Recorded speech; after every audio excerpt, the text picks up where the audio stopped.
Hi and welcome back to the Pacific East Coast Model Railway. This is part 2 of an operations session that I conducted on a very hot summer's day in Brisbane, Queensland, Australia. Continuing on, you can see the passenger train has just left Churchhill. It's cleared the line behind it, as you can tell by the signals, and we'll be coming down railway next to Railway Terrace there, where the pub and those shops I mentioned last time. Our very short passenger train is about to pull up at the station, even though it's got a green light, a green signal, which you'll see in a moment. And drop off a few passengers. I think Santa might get back on and go back wherever he came from. I'm not sure. 9449 is the steam locomotive. It's got no railway company name on it, so it fits in very nicely at the Pacific East Coast Railway. I'll just pan across in a second and you'll see the green light we've got, and there's another one further around the corner there.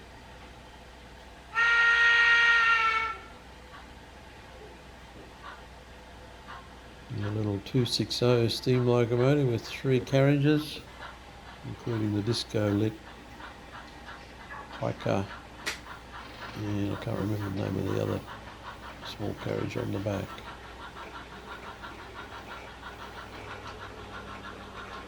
As you can see, the signals change to red after the train has passed.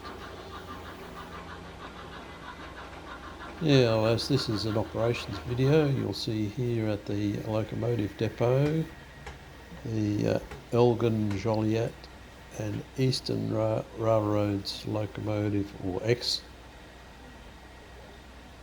Joliet and Eastern Railroad locomotive number 210, just departed from its track, having a spin on the turntable.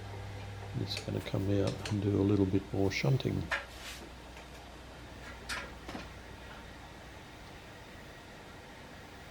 Always being very slow coming off the turntable, just in case it hasn't aligned. I only align the turntable by eye. There's a little windscreen wiper motor, I think, underneath driving a belt that turns the turntable.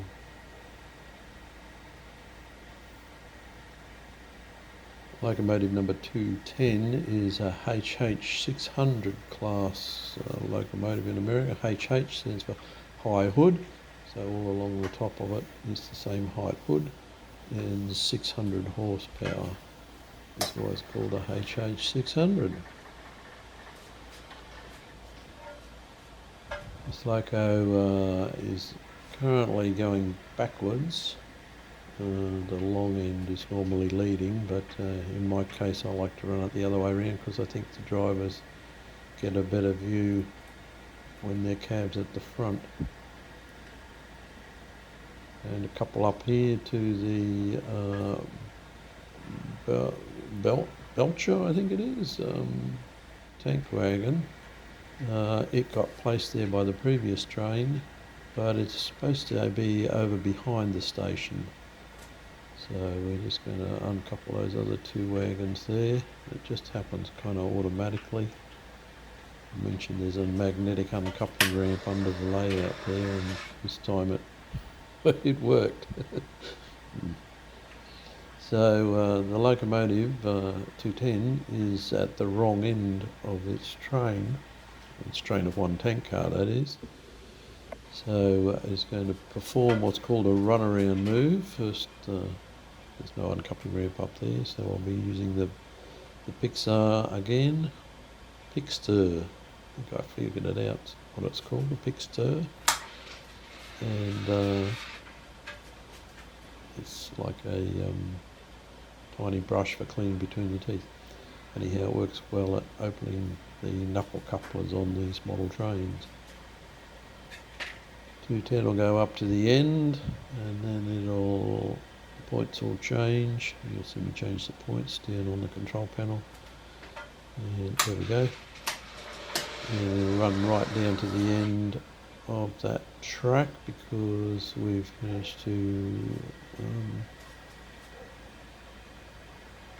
just because we're going to do it that way.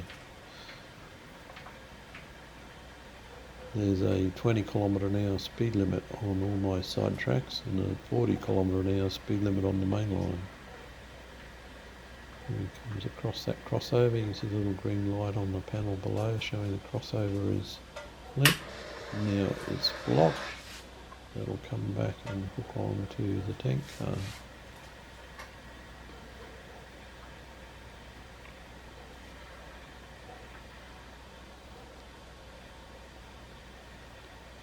I'm going to push it up. You can see there's a red light on the control panel, so hopefully I realise in time and stop just about there. Yep. And switch the switch so that it gets a green light.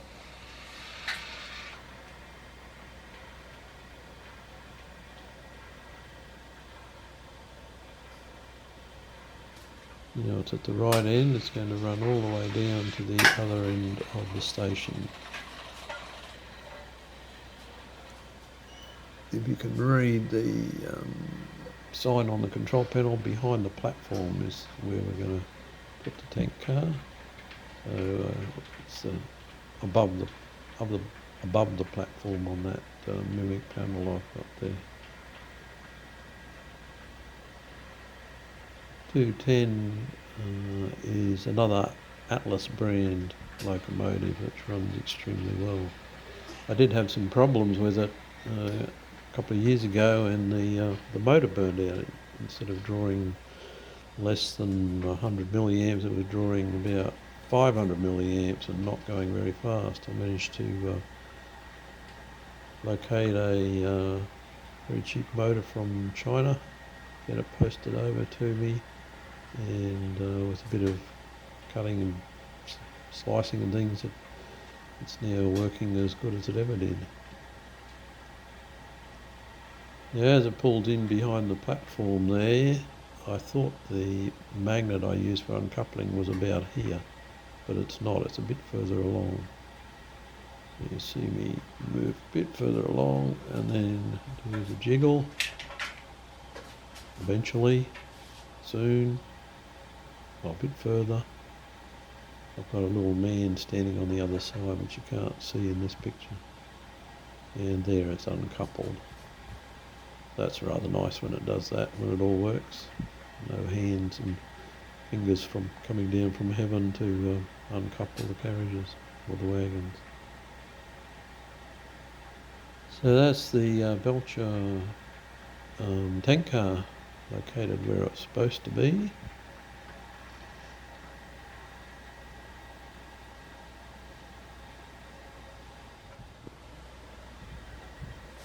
Now we head back to this side of the track, this side of the main line.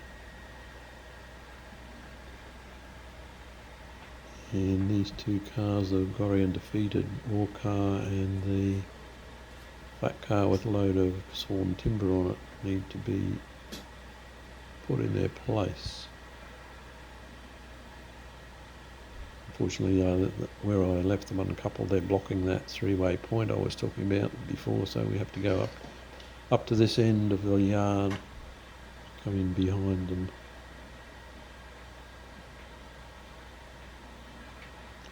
Don't know if any of you noticed the white ibis on the platform. You'll see it when hopefully you'll see it when the loco comes back the other way. It's just near the rubbish tin, as white ibis tend to do.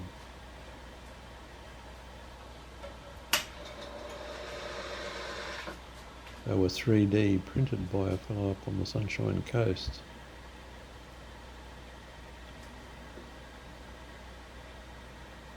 There he is, you can just make him out. Could be anything, could be a pelican even. Well, I do have one of those somewhere. Coming back down, we'll slow down to couple onto the flat car through the three-way point. Oops, you can see there where I forgot to change the three-way point. Lift it back her up. and switch the point the right way this time.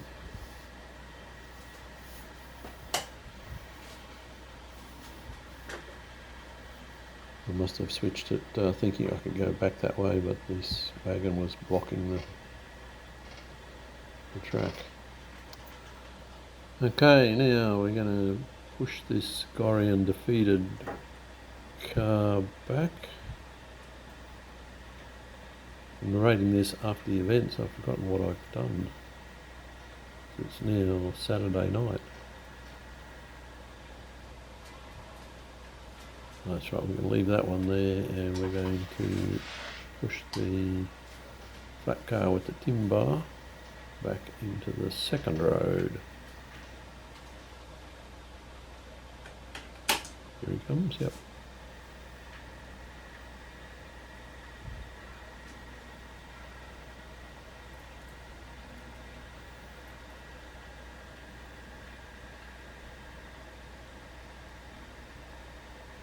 Gently couple up to our speedometer car. Flunk, yep. Got it coupled. Pump up the air in my imagination. The air is used on trains to apply the brakes.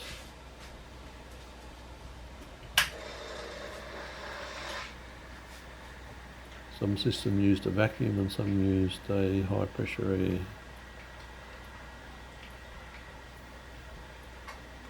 Mine just used the locomotive, of course, in reality.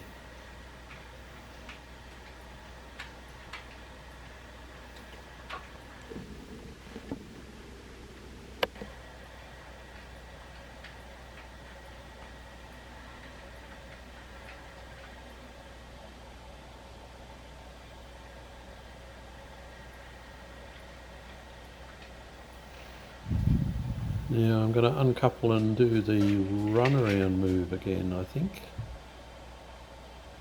because I found out that the flat car with the sawn timber load is meant to be left at Churchhill station, which is the station back on the left there.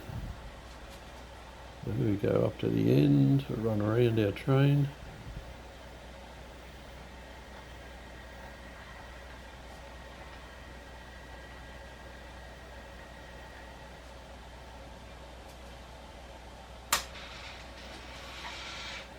The track arrangement of this station was, I fiddled around with it and ended up putting in that that section just near the loco now, an extra crossover. You can cross from one track to the other no matter which direction you're coming in without having to reverse. Proved very useful, especially if I leave a train running around on the main line, which you can with digital command control DCC. Each locomotive has a chip that only recognises its own address. You program it up, and you can have two trains running on the same track in different directions. If my grandson's here and then feeling inclined to drive a train, he can drive his Thomas, which is sitting around behind the signal box there, you've seen. And drive that around. It's locomotive number 100, so it's easy for him to remember.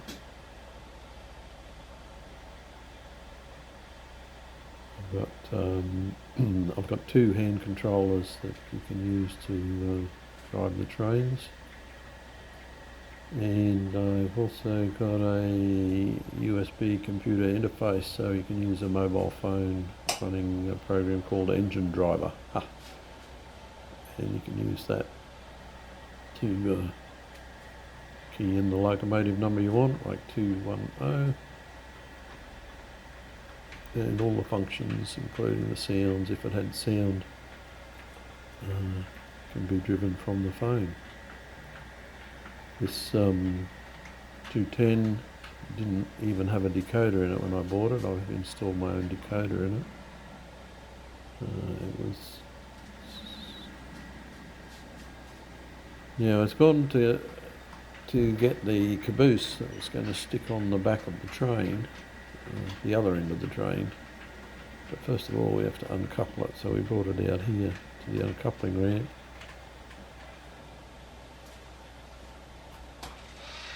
There's the motor that drives the uncoupling ramp up, or magnet up, and it probably won't work.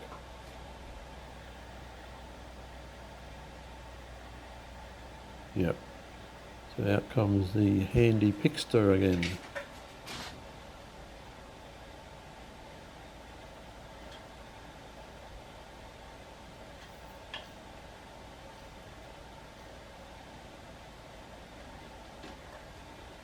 I've set it in the pre-uncoupled position so we can push the caboose back. You see the lights on this one are rock steady, they don't flicker at all, because the electronics I installed in it's got a capacitor that keeps the charge up even if the contact with the rails where it picks up the electricity from is even if it's a bit dodgy. I'm going to try this uncoupler again. No luck. I know why some people don't even bother.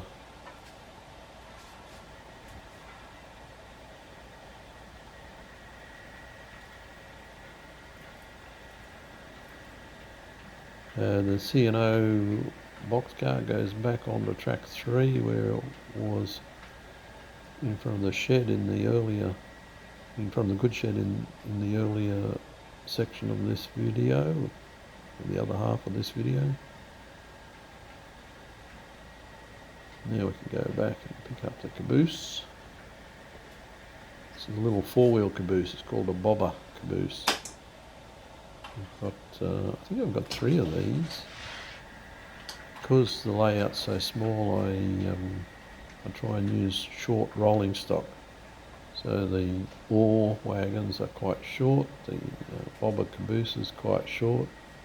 You may have seen the caboose on the back of the log train in the background. I'm not sure if you'll see it now. There it is. It's basically a galvanised iron shed on a set of wheels. It's really short, and it's handy for going up and down to treetops.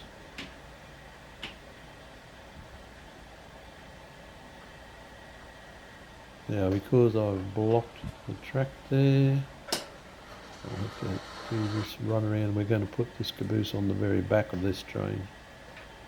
And once again, we're going to go onto the middle of 3 tracks in front of the platform. Try and leave the main line free in case a train comes around.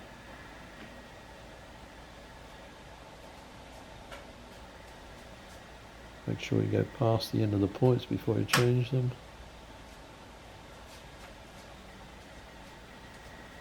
And then pull forward slowly.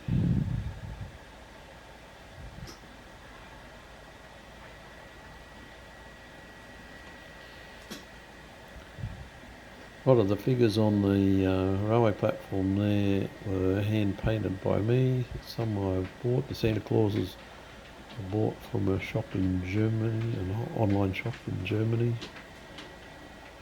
And I've got a nativity scene as well I didn't put out this year. The nativity scene that I bought is made by a Austrian or German company called Noch, N-O-C-H.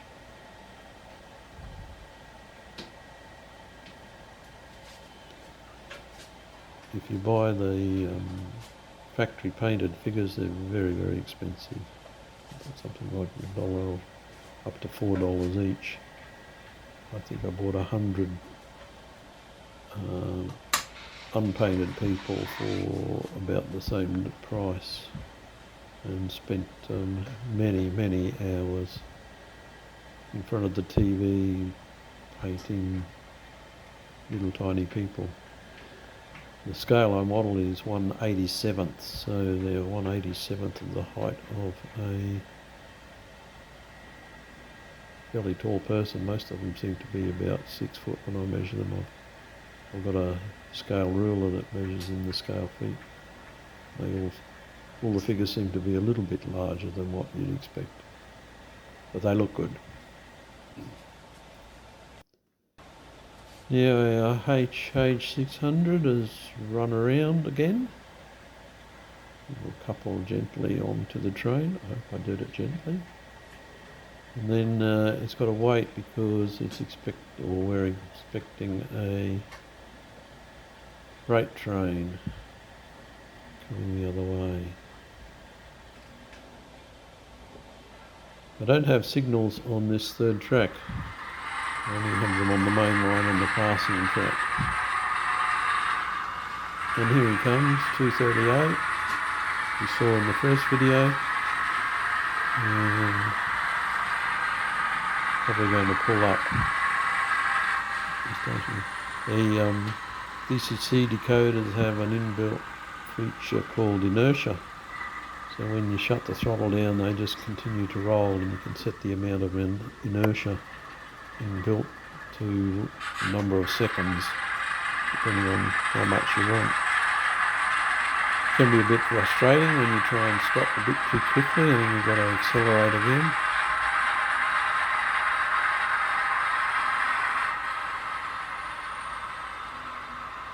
As you can see, there's a little bit of inertia there, but not enough to carry it, so I'm going to have to accelerate a bit more. Just to tuck in the little red caboose on that train so that locomotive 210 can depart.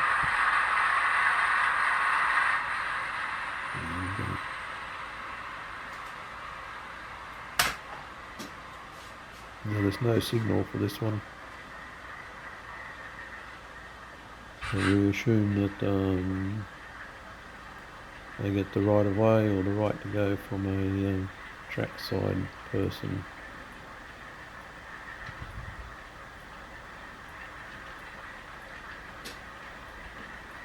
Like I said, this is technically going backwards, but I like to run it with the cab at the front for mainline running so that the drivers can see where they're going.